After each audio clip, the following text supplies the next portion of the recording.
수요일 저녁 잘 오셨습니다. 하나님의 말씀은 신약성경 요한계시록 2장 9절입니다. 신약성경 요한계시록 2장 9절 함께 봉독하십니다.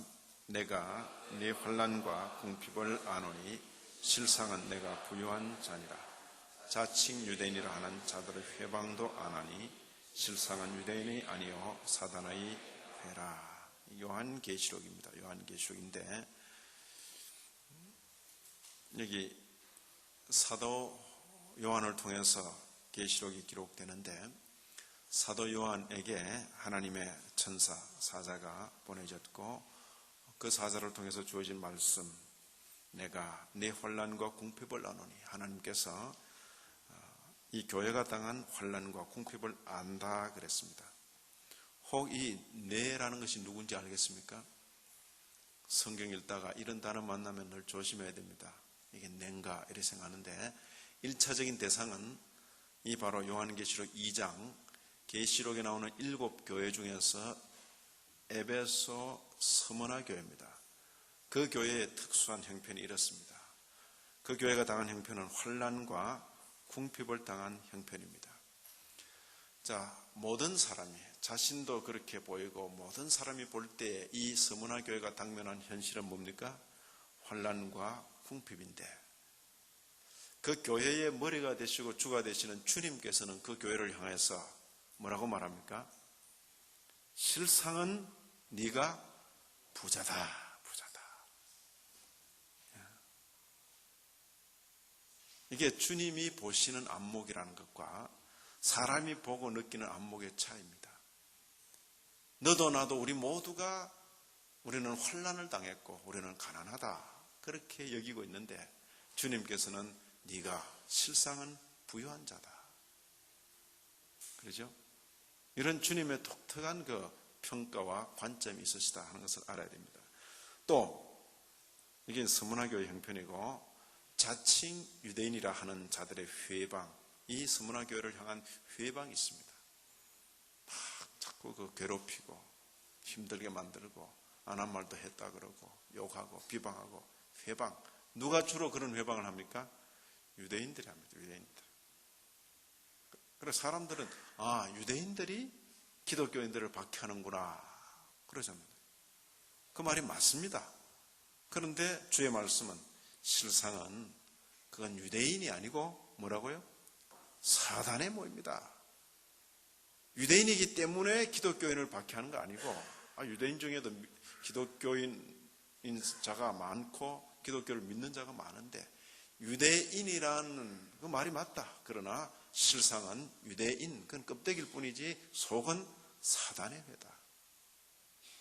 여기 유대인이라 하면서도 실제로는 사탄의 회다. 이런 표현을 통해서 교회는 교회인데 십자가도 달아놓고 건물도 모이고 사람들이 모여서 찬송도 하고 예배도 드리는데 실상은 거짓교회다. 이런 것이 오늘 본문에 나오는 것입니다. 이것은 쉬운 이야기는 아닙니다.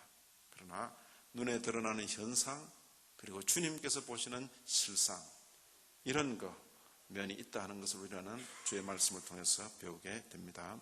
지난 시간 우리가 배운 것 교회에 가담해야 될 모든 사람들의 의무에 대해서 함께 고백합니다. 여기도 보면 우리는 믿습니다 하는 이 내용인데 믿습니다 이렇게 합시다. 믿습니다.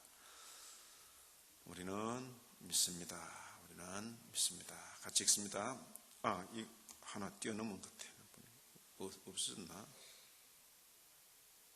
좀 이상한 것네. 자, 같이 읽습니다. 이 거룩한 모임과 회중이 구속받은 자의 모임이며 그것 밖에서는 구원이 없기 때문에 우리는 그의 위치나 지도가 무엇이든지 간에 어느 누구도 스스로 그것으로부터 물러나서는 안 된다고 믿습니다. 도리어 모든 개개인들이 교회의 하나됨을 주장하면서 그것에 가담하며 그것과 연합해야 합니다.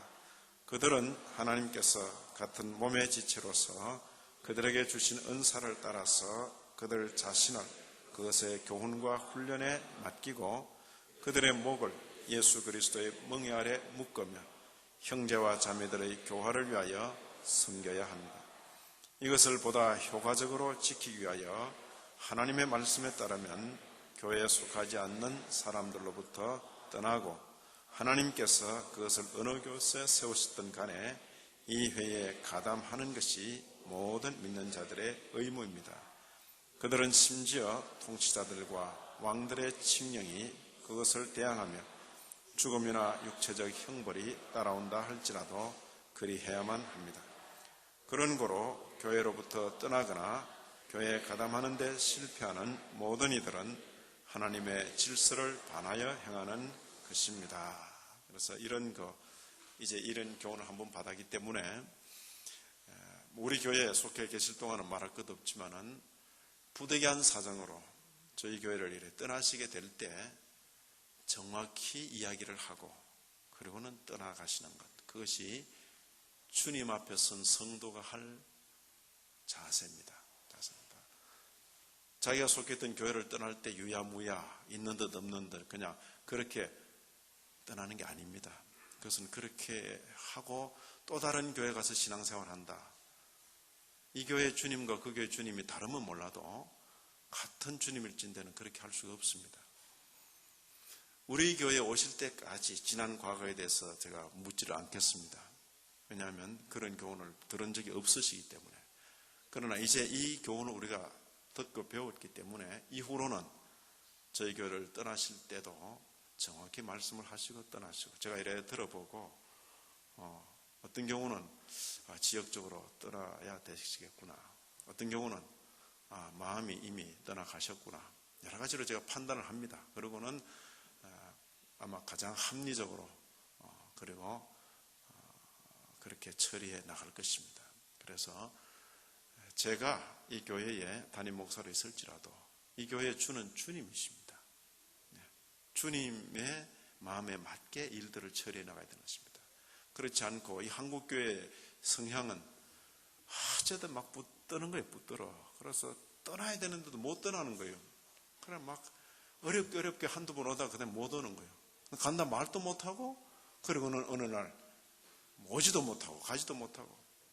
당당하게 떠나는 분들은 언제든지 올 수 있습니다. 언제든지. 형편과 사정이 달라져서 또 왔습니다. 그러면 또 이명에서 오고 또 이명에서 가고. 그래서 이후로 주님 나라 가실 때까지 이 땅 어느 곳에 계시든지 반드시 교회를 정확히 옮기시고 또 등록하시고, 오늘은 이 교회, 내일은 저 교회, 그분은 신앙생활 못합니다.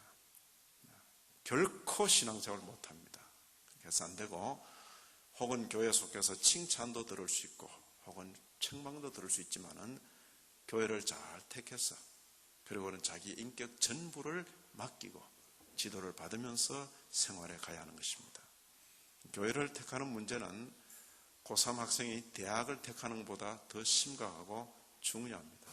그런 문제에 있어서는 반드시 그런 어떤 자세를 가지고 여러분들이 이런 내용을 배운 자로서 처신할 때 바로 여러분들을 보는 또 다른 성도들이 느끼는 것입니다. 신앙생활은 저렇게 해야 되는구나. 오늘날 우리가 참 이런 교훈은 분명히 가슴에 새기고 그렇게 살아가십시다. 오늘 제목은 참 특이합니다. 참 교회와 거짓 교회. 교회가 있는데 참 교회도 있고 거짓 교회도 있는데 그건 알아보는 것이 어렵지 않다, 그 이야기입니다. 표지가 있다. 표지가 있기 때문에 그건 분명히 드러난다, 이 이야기입니다. 자, 여기도 우리는 믿습니다 하는데 이제 뒤에 말하고 연결해서 이렇게 부드럽게 넘어가는 것입니다. 같이 읽습니다. 우리가 부지런히 그리고 대단히 조심스럽게 하나님의 말씀으로부터 참교회가 무엇인지를 구별해야 한다고 믿는데, 이는 오늘날 세상에 있는 모든 분파 이단들이 스스로를 교회라고 주장하기 때문입니다. 여기서 우리는 비록 그들이 외적으로는 교회 안에 있으며 선한 사람들과 함께 교회 안에 섞여 있으나 교회의 부분은 아닌 윗선자들에 대하여 말하고 있는 것이 아닙니다. 윗선자들에 대해서 지금 말하는 게 아니고, 계속 우리는 스스로를 교회라고 부르는 모든 분파 이단들로부터 구별되어야 할 참교회의 몸과 교제에 대하여 말하고 있습니다. 참교회는 다음의 표지들에 의하여 인식됩니다. 첫째로, 교회는 복음의 순수한 전파를 실천합니다. 교회는 그리스도께서 그것들을 제정하신 것과 같이 성례의 순수한 시행을 주장합니다.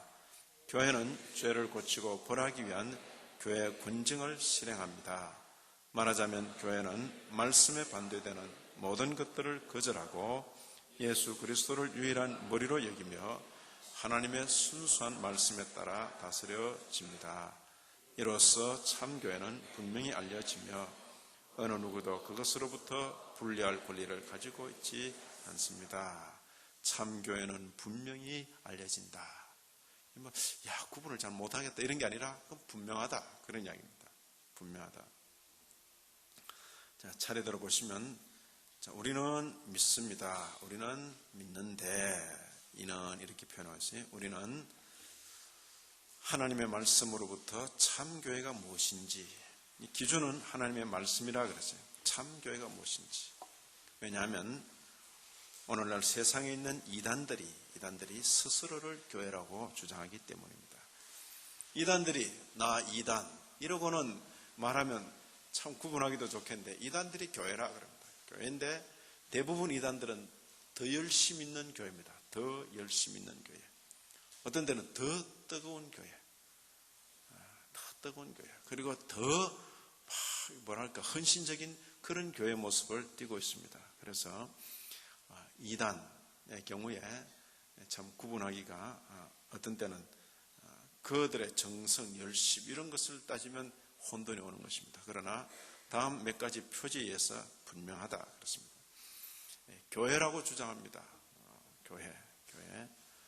전도관도 한때는 교회, 통일교도 한때는 세계 기독교 통일신령협회, 기독교. 그런데 바로 그런 가운데서 거짓 교회를 구분해야 하는 것입니다.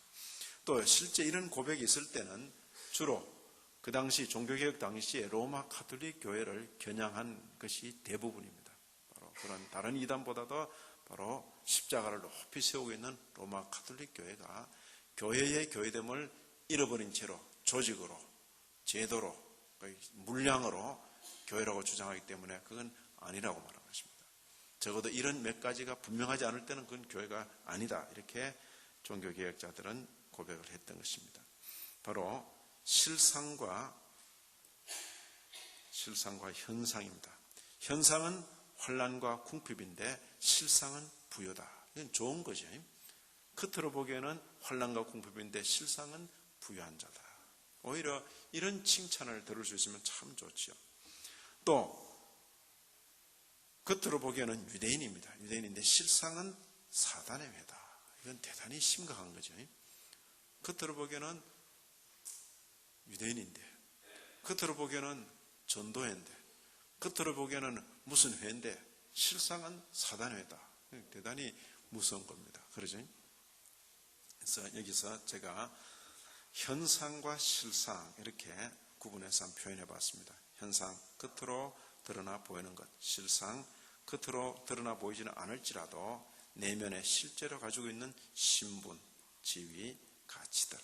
그래서 적어도 이런 교훈을 받는 우리 성도들은 현상, 눈에 보이는 것에 마음 뺏기거나 속지 말고 실상을 잘 살필 수 있는 그런 안목을 가지는 것이 좋겠다. 그렇게 생각합니다. 자, 여기서 우리는 위선자들에 대하여 말하고 있는 것이 아닙니다. 이제 교회 안에 있는 가라지, 뽑아내야 될 가라지, 교회 안에 있는 어떤 무엇, 이런 걸 지금 말하는 게 아니라 거의 교회가 통째로 가짜 교회인데 그리스도의 교회처럼 그래 행사할 때 그 교회 전체를 두고 지금 진단을 내리는 그런 모습입니다. 교회 안에 있는 몇몇 모자라는 사람, 그래서 저 양반은 우리 교회에 있지만 아무래도 아닌 것 같아. 이런 이야기가 아닙니다. 그렇게 적용하는 성질이 아니고 교회 전체적으로 세계 기독교 통일신령협회 이름 얼마나 좋습니까? 그건 통일교 문선명 교회다 그 말이에요. 그건 아니죠. 아닌 것입니다. 그리고 전도관도 한때는 막 기독교라는 이름을 같이 썼지만은 세월이 지나면서 스스로 이제 정체를, 마각을 드러낸 거지. 천부교, 하늘 아버지 교라. 그래. 아버지 오신다. 그래. 아버지 누군가 보니까 박대선 장로를 가리켜 아버지라. 그래. 아버지라. 아버지 앞에서 노래도 하는 것입니다. 아버지 앞에서. 그런 거 이단들이 있습니다. 우리는 스스로를 교회라고 부르는 모든 분파, 이단들로부터 구별되어야 할 그런 참교회의 몸과 교제에 대해서 말하고 있다. 참교회, 거짓교회. 그렇습니다. 자, 여기 보면 이스라엘에게서 난 그들이 다 이스라엘이 아니다. 이스라엘. 자, 이스라엘에게 났으면 이스라엘입니까? 아닙니까? 이스라엘에게서 났으면 이스라엘이죠. 아버지가 이스라엘, 할아버지 이스라엘. 그럼 다 이스라엘이죠. 그 말이 맞습니다. 이스라엘이 났는데 그럼 당연히 이스라엘인데 현상으로는 이스라엘이지만은 실상은 이스라엘이 아니다. 이 말 때문에 참 이스라엘이 아니다. 자, 이런 표현은 우리 주님 때도 있었죠. 주님께서 말씀을 전하고 하시는데 유대인들이 주님을 이제 잡아 죽이려고 한다. 그럴 때 너희가 너희 스스로를 아브라함의 후손이라고 하면서 왜 아브라함의 행위를 하지 않는가? 아브라함 같았으면 나를 영접하고 용납했을 것인데 너희가 나를 죽이려고 덤비는 거 보니까 아브라함의 자식들이 아니고 사탄 마귀의 자식들이로구나. 주님께서 그렇게 자, 그럼 묻습니다. 그때 주님께 대들었던 그 유대인들이 아브라함 후손입니까? 아닙니까?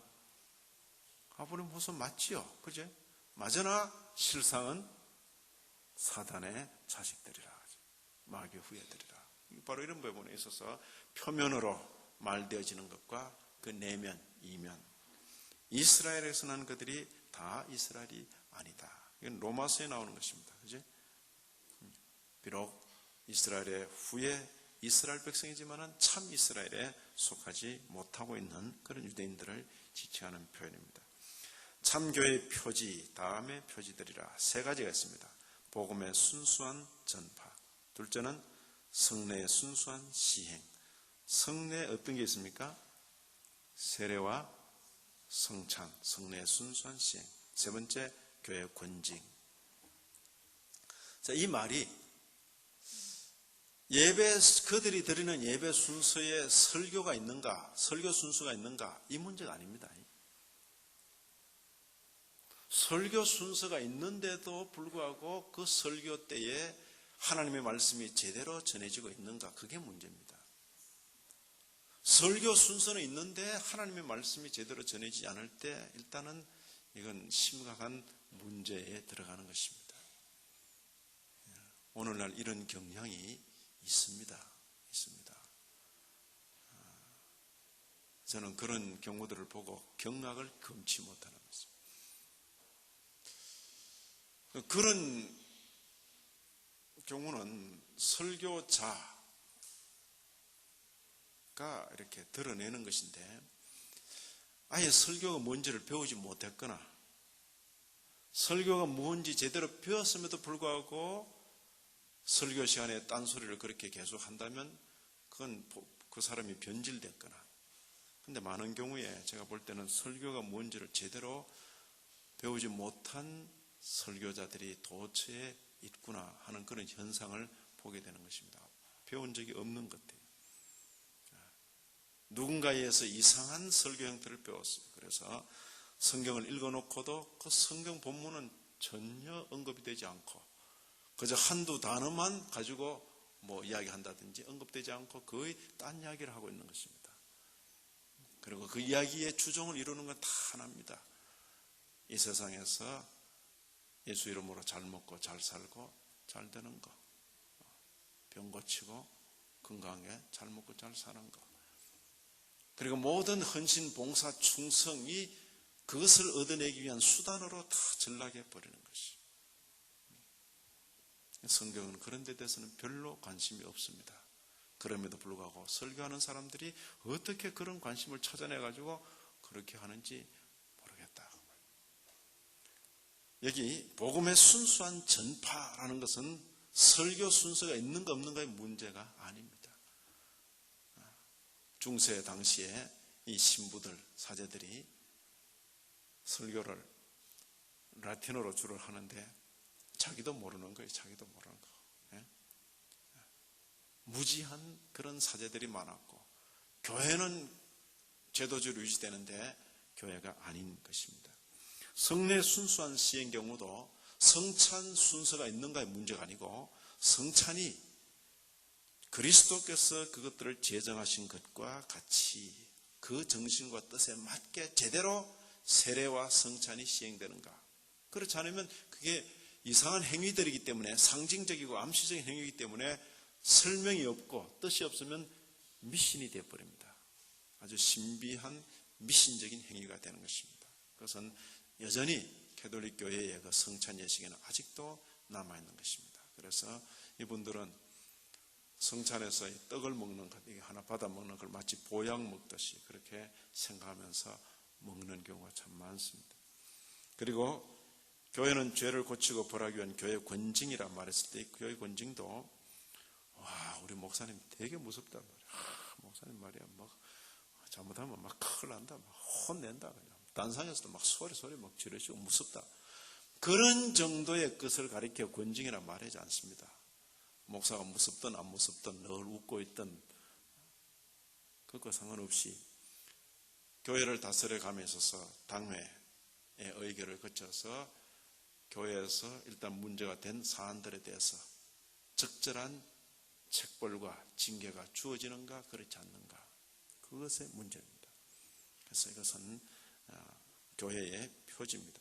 복음의 순수한 전파, 성례 순수한 시행, 교회 권징. 차례대로 보시면 여기 갈라디아서입니다. 갈라디아서는 바울 사도를 통해서 주어진 서신서인데 여기 우리라도 혹 그래 될 수 있다 그 이야기입니다. 사도 중에라도 혹 잘못될 수 있는데 심지어 하늘로부터 온 천사라 할지라도, 대단한 존재들 아닙니까? 사도, 천사, 이런 존재를 할지라도 쓸데없는 말, 그게 뭐죠? 다른 복음. 우리가 너에게 전한 복음 외에 다른 복음을 전하면 뭐라 했습니까? 저주를 받을지어다. 오늘 이 시대는 목사라 또 단상에서 마이크 잡고 이야기한다 해서 다 그냥 무턱대고 듣고 믿고 따를 시대는 아닙니다. 그건 다 지나가 버렸습니다. 그런 시대는 차라리 없었습니다. 구약 시대도 그렇고 신약 시대도 그렇고 그런 시대는 없었습니다. 선지자이기 때문에 믿어줘야 될 시대도 없었고, 목사이기 때문에 믿어줘야 될 시대도 없었고, 공적 직분을 가지고 마이크를 들고 말하기 때문에 믿어줘야 될 시대는 과거도 현재도 미래도 없습니다. 정확히 그 출신과 배경이 어디며 누구에게서 배웠으며 그를 통해서 나오는 말씀이 무엇인지를 살펴서 우리의 귀와 우리의 마음과 우리의 생애를 맡기도록 되어 있습니다. 그렇기 때문에 신앙의 많은 문제는 가르치는 자의 문제도 되지만 역시 그 가르침에 귀를 맡기는 본인들의 문제이기도 한 것입니다. 여기 다른 복음이라는 건 실제로 없습니다. 이 복음과 다른 것, 주의 사도들이 전가한 그 복음과 다른, 그러면서 마치 복음인 듯이 전하는 그런 내용들, 그것은 저주를 받을지어다. 그래서 최소한의 이 내용을 구별할 수 있는 그런 안목은 있어야 될 것입니다. 저는 기본적으로 주의 말씀, 예수 그리스도, 사죄, 칭의, 새 생명, 영생, 구원 등등 있겠지만은 듣는 자가 이렇게 듣고 있을 때 욕심이 동하고 세상을 손을 뻗치며 막 잡힐 것처럼 그렇게 막 설명이 되어지는 그런 설교들은 거의 대부분 다른 복음인 줄 아시면 됩니다. 참된 복음은 우리의 안 그래도 자꾸 일어나는 욕심을 제어시키고 그리고 잊고 지냈던 주님의 나라, 하나님의 나라에 대해서 희미하게나마 보이기 시작하고 늘 잊고 지냈던 그 세계에 대해서 사모하는 마음이 생기도록 만드는 것, 이것이 참 복음입니다. 한번 그냥 그렇게 한번 이렇게 보십시오. 그건 신앙 양심을 가진 거의 모든 성도들은 구분할 수 있을 것입니다. 그런데 우리 귀가 듣기 좋기는 예수 이름 말하고 천국 말하고 십자가 구원 말하면서 막 하면서 우리 마음을 이렇게 뜨게 만들고, 저렇게 하면 세상이 손에 잡히겠구나, 내가 이게 기도 안 해서 사업에 성공을 못했구나, 뭘 안 해서 못했구나, 이렇게 하면서 모든 종교 행위가 그것을 잡기 위한 수단으로 이제 전락이 되는 것입니다. 예? 이런 분위기가 기독교 안에 많이 들어와 있습니다. 그건 다른 종교, 이 땅에 우리가 함께 있는 다른 종교들의 영향을 받은 것이고, 그 다른 종교들의 그런 모습들을 소위 설교자라는 사람들이 비판 없이 그냥 막 넘겨받아서 교회 가운데 이렇게 퍼뜨린 종류가 참 많습니다. 성경의 가르침은 그런 내용들에 대해서 대단히 낯설어 합니다. 얼마 전에 제가 용문산에 제가 이렇게 한번 다녀올 기회가 있습니다. 용문산 가면 큰 나무 있고 그 용문사라는 그 절이 있습니다. 있는데 올라가니까 마침 또 불사 하나의 그 절을 또 하나 짓기 위해서 사람들이 헌금을 모으고 있습니다. 절에서 헌금 모을 때 어떻게 합니까? 기와장마다 사람 이름 써주는 겁니다. 기와장마다. 예? 가족 이름 써주고. 그러면 확실히 모이잖아요. 그래서 교회도 그걸 배워가지고 벽돌마다 사람 이름 써주는 겁니다. 주일학생 이름부터 해가지고. 그렇죠? 그리고 여러분들이 앉은 의자마다 사람 이름 써주는 겁니다.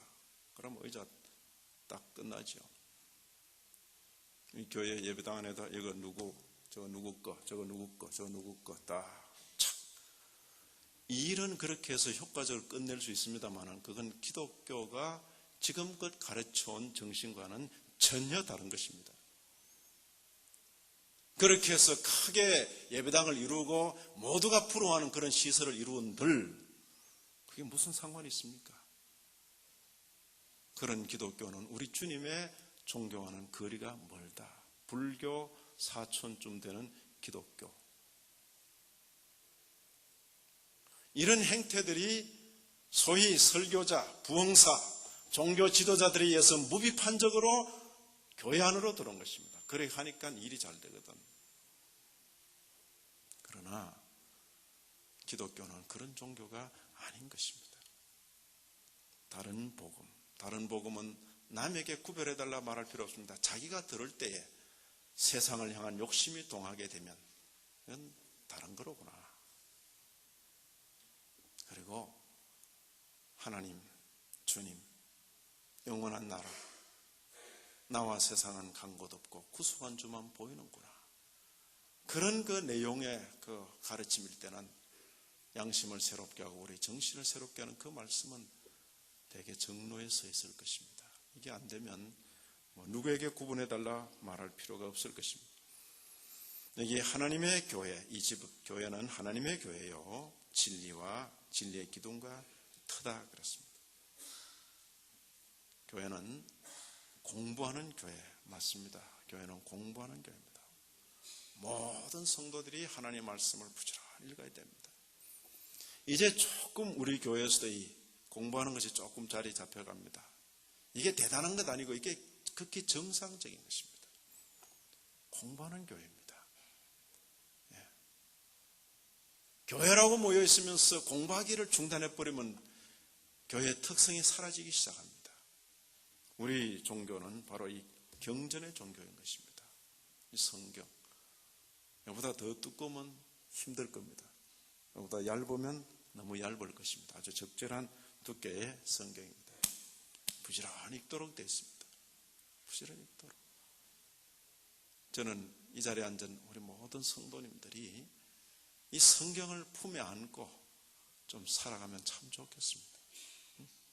아침에 일어나서도 읽으시고 저녁에 주무시기 전에도 읽으시고 식탁에 앉아서도 읽으시고 여행 떠나시면서도 성경을 읽으시고 꼭 같은 성경 말씀인데 집에서 읽을 때하고 여행 중 읽을 때하고 또 다른 것입니다. 꼭 같은 말씀인데 청소년 때 읽는 것하고 결혼 초에 읽는 것하고 그리고 아들을 장가 보내고 난 뒤에 읽는 것하고 또 다른 것입니다. 달라요. 제가 성경을 한두 번 읽었겠습니까? 그런데 늘 새로운 거, 인생 자신의 그 생애 경험과 잘 될 때, 모든 일이 잘 될 때, 염려 근심 없을 때 읽는 성경하고, 걸음걸음마다 막히고 힘들고 지칠 때 읽는 성경하고 똑같은 본문인데 내게 느껴지는 건 다르거든요. 참 무궁무진이로구나. 그러니까 하나님의 말씀이지. 어느 위인전을 그렇게 읽으면 어느 어떤 명상록을 그렇게 읽겠습니까? 성경. 성경 나 끝냈다 이런 사람 없어요. 성경을 끝낼 수가 없어요. 진리의 기둥과 터, 이런 귀한 전통이 잘 전수되는 교회 되기를 진심으로 기원합니다. 자, 성례는 세례와 성찬을 가리켜 신약교회 성례라. 여기 요한의 세례만 아는 에베소 성도들에게 예수로 말미암은 구원을 가르칩니다. 이는 곧 예수라. 요한이 말했다. 요한의 세례만 아는 분들은 요한이 구원입니다. 그런데 요한이 말했다. 그렇게 말하고 예수님이다. 이렇게 말하니까 그들이 예수 이름으로 세례를 받았습니다. 주 예수 이름으로 세례를 받았다. 세례죠. 그런데 이 이단들은 교묘하게 또 비집고 들어오는 겁니다. 사도행전 19장 5절에 에베소 성도들이 듣고 주 예수 이름으로 세례를 받으니 이렇게 이제 여기다가 이제 표시를 하고 말하기를, 오늘날 교회에서 성부, 성자, 성령 이름으로 세례 주는 거 틀렸다. 우리 교회에서는 오늘부터 주 예수 이름으로 세례를 준다. 그렇게 또 주장하는 사람들이 있다 그 말이에요. 그 말 맞습니까? 틀립니까? 사도행전 19장 5절을 두고 보면 그 말이 맞아요. 주 예수 이름으로 세례를 받았다. 성경에 사도행전 5장만 있습니까? 마태복음 28장 19절 20절도 있어요. 아버지와 아들과 성령의 이름으로 세례를 주고 내가 너에게 분부한 모든 것을 가르쳐 지키게 하라. 볼지어다 세상 끝날까지 너와 항상 함께 있으리라. 아버지와 아들과 성령의 이름으로. 그런데 여기 사도행전 19장 5절에서는 앞에 요한의 세례와 관계해서 주님을 강조하는 면에서 이 주님에 대해서 강조점을 두고 이렇게 묘사했을 뿐이지, 이 말이 성부와 성령이 배제되는 것이다 이렇게 결론을 내릴 수가 없는 것입니다. 그래서 우리 교회 규례 때로서 성부와 성자와 성령, 성삼위 하나님의 이름으로 세례를 베풀고 있는 것입니다. 이런 그 부분을 가지고 이렇게 막 강조하는 그런 분위기를 아주 조심해야 합니다. 여기 성찬과 관계된 것입니다. 쭉 읽어 내려갑니다.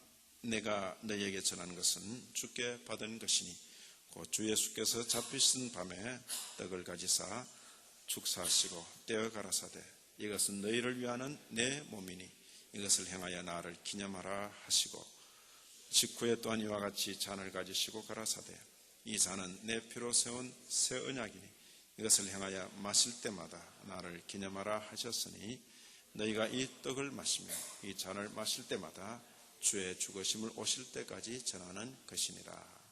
그래서 이런 거 성례를 행할 때는 항상 설명, 이런 거 예식사와 같은 말씀이 항상 함께 있어야 됩니다.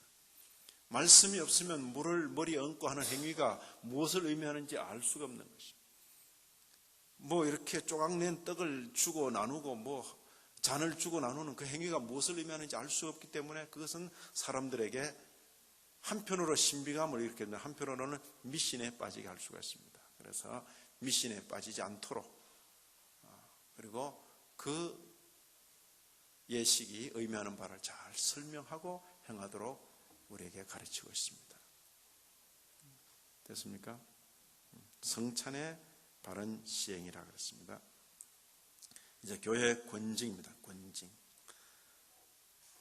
자, 이게 보시면 교회가 몇 단계로 이렇게 성도들을 서로 간에 살피도록 되어 있습니다. 서로 간에. 이제 이게 잘 훈련이 안 된 교회는 말만 많습니다. 말만. 이렇게. 그래서 막 구역에서 말하고, 전도에서 말하고, 막 이렇게 각부에서 말하고. 그렇게 하는 게 아니고, 내가 봤어요. 내가 봤다고. 그럼 조용히 찾아가서 그 형제에게 참 내가 혹 잘못 본지 모르지만은 이런 일이 있었는지, 아무래도 교회 성도님이시고 또 직분자이신데 이제 없으면 좋겠다든지, 아니면 다시는 이런 일이 눈에 띄지 않으면 좋겠다, 개인적으로 그렇게 구원할 자격이 모든 성도에게 있습니다. 보십시오. 내 형제가 죄를 범하거든 가서 너와 그 사람과만 상대하여, 직접 관계가 되든지 아니면 목격을 했든지 너와 그 사람과만 상대하여 권고해라. 그러면 아주 쉽게 딱 끝내버릴 수 있어요. 미안한데 네가 봤구나. 그러고는 이제 딱 끝낼 수 있다고. 근데 뭔 소리를 사람 잡네 그러고 이제 전혀 안 들을 수 있잖아요. 그것도 혹 내가 잘못 봤을 수도 있고. 근데 또 그런 일이 있어. 이 사람이 안 들은 게 분명하죠. 그럴 때는 내 혼자 가서 말해서 안 들었으니까 교회 책임자 중에서 한 분을 모시고 갈 수 있어요. 아직 이건 공적인 건 아닙니다. 계속 사적으로 이루어지는 거예요. 왜냐하면 그 사람의 개인을 보호하기 위해서. 그래서 혹은 장로님 중에 한 분, 아니면 목사님 중에 한 분을 모시고 가는 겁니다. 가서 만일 그때 들으면 1:1로 네가 내 형제를 얻은 것이 되지만은, 그 다음 보십시오. 만일 듣지 않거든 한두 사람을 데리고 가서 두세 증인의 입으로 말마다 정참케 하라. 증인들이 되는 겁니다. 이제는 이제 불거지기 시작하는 것이에요. 그럴 때 이게 뭐 안 되겠구나 이러고는 딱 꼬리를 내리고 미안합니다, 죄송합니다, 제가 다시는 그런 일이 없도록 하겠습니다 하면 그걸로 끝나요. 그냥 그 다음에 뭐 말 나오고 그건 뭐 다 지나간 거라 그 말이에요. 근데 그때 뭐 펄쩍 뛰면서 아니라 그러고 뭐 그럴 수도 있죠. 뭐 그럴 수도 있고 우리 잘못 받는 모양이다. 근데 또 그런 일이 벌어집니다. 그럴 때는 이게 사람 말을 안 듣는구나. 그때는 정식으로 교회 당회에 보고가 되는 겁니다. 그렇잖아요. 정식으로 아주 작은 불을 이렇게 막 끄는 그런 노력이 있은 다음에 그 다음에 정식으로 만일 그들의 말도 듣지 않거든 교회에 말하고. 이 교회에 말하는 것은 뭡니까? 귀속말로 소곤소곤 이 말하는 게 아니고 당회에 보고가 되는 겁니다. 그럼 당회가 7위회입니다. 당회가 다스린다 그 말이에요. 그래서 당회가 책임 있게 이 문제는 이렇게 처리한다고 하는데, 당신들이 뭔데 남 개인 사생활에 간섭합니까? 그러면 이제 교회로서는 끝입니다. 적어도 교회에 등록하고 이 교회 가운데서 보호를 받고 말씀을 듣고 함께 참여할 때는 사생활을 유지하기 위해서 오는 거 아닙니다. 주님의 몸으로서 지역을 옮겨서 이 교회에 등록하는 것이고 주님의 몸의 일부로 우리가 서로 만나는 것입니다. 그래서 성질도 참고 견디고 서로 참아주고 어려워주면서 이렇게 살아가는 거지. 말이야, 목사가 할 일 없나면 남의 사생활에 간섭한다, 이 사람은 교회는 아닙니다. 그렇게 말할 수가 없는 것입니다. 목사와 장로가 하는 일이 바로 그 경우에 개입을 하고 간섭을 하고 하는 것입니다. 그런데 완강하게 거부하면서 안 듣습니다. 그때는 이방인으로 세리로 여겨라. 뭔 말입니까? 교인 아닌 듯이 여겨라. 그렇게 해서라도 이 사람이 회복되기를 기대하는 그런 면이 있을 것입니다. 이게 교회 권정의 어떤 절차를 간접적으로 보여주고 있습니다. 실제로 사도 바울이 고린도 교회, 문제 많았던 고린도 교회를 다루면서 이렇게 표현하고 있습니다. 한번 읽을까요? 주 예수 이름으로 너희가 내 영과 함께 모여서 우리 주 예수의 능력으로 이런 자를 사단에게 내어 주었으니 이는 육신은 멸하고 영은 주 예수의 날에 구원을 얻게 하려 합니다. 이런 자를 사단에게 내어줬다의 표현은 아마 거의 출교나 이렇게 아예 교회는 아닌 듯이 교회 울타리를 그냥 쳐버리는 것입니다. 외인들은 하나님이 판단하시겠지만 이 악한 사람은 너희 중에서 내어 쫓아라. 이것이 성경이 우리에게 가르치는 면입니다. 또 어떤 면에서는 그런 자가 다수를 이루고 전체가 뭐 다 그렇고 그럴 때는 그냥 떠나버립니다. 규모 없이 행하고 우리에게 받은 유전대로 행하지 아니하는 모든 형제에게서 떠나라. 내가 한두 번 말해도 통하지도 않고 나도 거기 있으면 나도 변질될 그런 가능성일 때는 미련 없이 떠나는 것입니다. 자, 누가 이 편지에 한 우리 말을 순종치 아니하거든 그 사람을 지목하여 사귀지 말고 저로 하여금 부끄럽게 하여라. 이렇게 해서 그 사람을 회복시키려는 그런 기대가 있는 것입니다. 이단에 속한 사람은 한두 번 훈계한 후에 멀리 해라.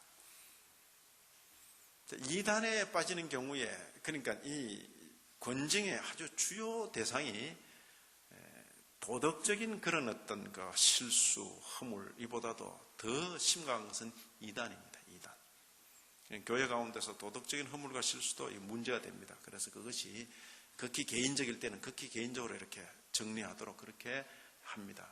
그러나 그래도 안 되고 또 공공연하게 이것이 자꾸 이렇게 불거지고 하면 교회 전체가 받을 영향 때문에 그걸 이제 공적으로 제재하는데, 특히 이단 같은 경우에 개인 성도가 가담될 수 있고 아니면 한 구역을 맡은 구역장이나 책임을 맡은 분이 가담될 수 있습니다. 그럴 때에 그것을 위험성을 말해주고 알려주고 이렇게 바로 고치면 별 문제가 아닙니다. 그러나 이단에 빠지는 경우의 특징은 더 이상 듣지 않는다는 데 있습니다. 더 이상 안 들어요. 왜냐하면 자기가 지금 빠져들어가는 크기가 더 좋아 보이고 더 맞아 보이고 이미 있던 교회는 다 틀려 보이기 때문에, 그래서 더 이상 듣지를 않습니다. 이단에 속한 사람을 한두 번 훈계한 후에 그래도 듣지 않으면 멀리해라. 이것이 되게 권징에 해당됩니다. 이건 새로 우리 헌법 신앙고백 안에 30장 4항에 보면 교회 권징의 종류가 몇 가지 언급되어 있습니다. 대개 권계입니다. 공적으로 책망하고 그걸로 끝냅니다. 그렇죠? 공적으로 책망하고 끝냅니다. 그리고 이제 교회 가운데 내가 소란을 부렸을 때 그때 막 감정 때문에 막 그럴 수 있어요. 그러나 그 다음에는 바로 공중 앞에서 제가 지난번 어떤 일로 무례하게 해서 죄송합니다. 용서해 주십시오. 그러면 성도들이 박수로 그래 지나가자. 지나갈 수 있습니다. 그럼 공적 사과 이것도 참 중요하죠. 근데 이제 그렇게 되지 않고 어떤 일의 사안 혹은 또 뭐 이미 드러난 일들 때문에 그 직분과 관계해서 주님의 직분이 없수 여기지 않도록 위해서 암흑의 안수 집사님이 어떤 사회적으로 지탄받는 실수를 했다. 그것이 이미 드러났고 모든 교인들 안다. 그럴 때는 교회를 위해서 그 암흑의 집사는 앞으로 한 반년간 성찬에 참여할 수 없습니다. 수찬 정지가 될 수 있어요. 그건 하나의 참 뭐랄까 본인은 하여금 어떤 자신을 살피도록 하는 그런 면이죠. 수찬 정지라는 것입니다. 성찬에 참여하지 못하도록 그렇게 막는 것입니다. 정직이 있습니다. 현재 있는 직분을 멈추는 겁니다. 그것이 기한 1년 혹은 2년 무기 기한 없이 개선될 때까지 이런 정직도 있습니다.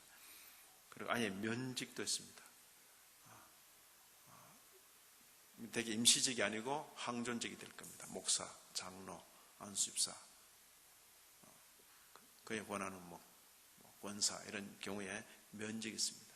왜냐하면 그 직분에 걸맞지 않는 행실로 말미암아서 언행으로 말미암아서 교회 전체에 해가 된다 생각할 때는 그 직분을 면해버리는 것입니다. 그리고 심지어 출교라는 것입니다. 더 이상 교회 회원으로 여기지 않고 잘라내는 것입니다. 우리는 이런 경우들을 보면서 좀 심하다 이렇게 느낄 때가 있습니다. 그러나 현재 우리 육체의 치료를 위해서 우리 외과 의사들이 행하는 수술이 진행되는 동안은 이런 심지어 출교에 이르기까지 함부로 심하다 이렇게 말해서는 안 될 것입니다. 주님께서 이 교훈을 우리에게 주신 겁니다. 어떤 교훈? 너 육체 치료를 위해서 한번 봐라. 네 분명히 네 몸의 일부분인데 그 일부분이 병들고 더 이상 기능을 못하고 그걸 놔두면 계속 옆으로 번질 경우에 어떻게 치료하는가? 겉으로 보이는 거야 잘라내고 하면 되는데 속에 있는 것까지 전부 막 살을 삐집어내고 잘라내잖아요. 잘라낸다. 그런 외과 수술이 진행되는 동안은 교회의 영적 몸인 교회의 이러한 조치에 대해서 심하다 심하지 않다 그런 말을 못하게 되어 있습니다. 아마 주님 나라 갈 때까지 그럴 것입니다. 오늘날 교회의 많은 문제들이 이런 면들이 거의 정지된 상태에 있습니다. 왜냐? 주님의 교회 권위를 인정하는 성도도 없고, 잘할 때야 뭐 다 좋지요. 그러나 잘못해서 책망을 들어야 될 때 그 책망을 순순히 받는 성도가 거의 없는 시대입니다. 저는 분명히 여러분들에게 말씀드립니다. 우리 교회에 속해 있을 때뿐만 아니라 이 땅의 어느 교회 어느 처소에 속하시든지 칭찬 잘 듣는 성도 되시기를 바라고, 때로 책망 들어야 될 때 책망도 모범적으로 받으시는 성도 되시기를 진심으로 기원합니다. 그것이 주님의 교회 권위를 높이 세우는 그런 길인 줄 압니다. 자, 말하자면 교회는 말씀에 반대되는 모든 것들을 거절하고 예수 그리스도를 유일한 머리로 여기며 하나님의 순수한 말씀에 따라 다스려집니다. 이로써 참 교회는 분명히 알려진다. 뭐 희미한 게 아닙니다. 말씀의 바른 선포, 그리고 성례의 바른 시행, 그리고 권정의 바른 시행. 어느 누구도 그 교회로부터 분리할 권리를 가지고 있지 않습니다. 성도라면 어느 누구도, 아마 이렇게 읽어야 되겠죠. 성도라면 어느 누구도. 그래서 제가 말씀을 이렇게 드립니다만은 이 현대 사회가 참 그렇습니다. 그래서 교인들 스스로가 주님의 권위를 업수히 여기고 이 세상 가운데서 무시당하게 만드는 그런 시대입니다. 여러분은 그냥 쉽게 예를 들어 보십시오. 여러분 자녀들도 기르고 손자 손녀들도 기르는데 그저 내 새끼 내 손자 내 손녀 뭐 좋다고 할 때는 좋지요. 그런데 얘가 좀 공중 앞에서나 사람들 앞에 안 할 짓을 했다고 말해요. 그럴 때 할아버지가 야 좀 서라 거기. 그러고는 책망을 한다고. 그때 막 그냥 집어 던지고 그냥 이러면 참 집안 꼴 좋지. 그게 아니다 그 말이야. 그때 딱 구정하고 책망할 때 잘못했습니다. 제가 다시는 그러지 않겠습니다. 그 한마디로 저 집안, 저 관계 모든 게 권위가 서잖아요. 주님의 교회에 그런 성도가 거의 없습니다. 이 시대에. 표창장 주고받을 때 아마 다 서로 주고받죠. 그러나 무슨 일이 잘못되고 책임져야 할 일이 있을 때, 누군가가 책임을 져야 될 때 공적으로 책망을 들어야 되는데 없다 그 말이에요. 아무쪼록 그렇다고 함부로 막 책망하는 그런 교회는 아닐 것입니다.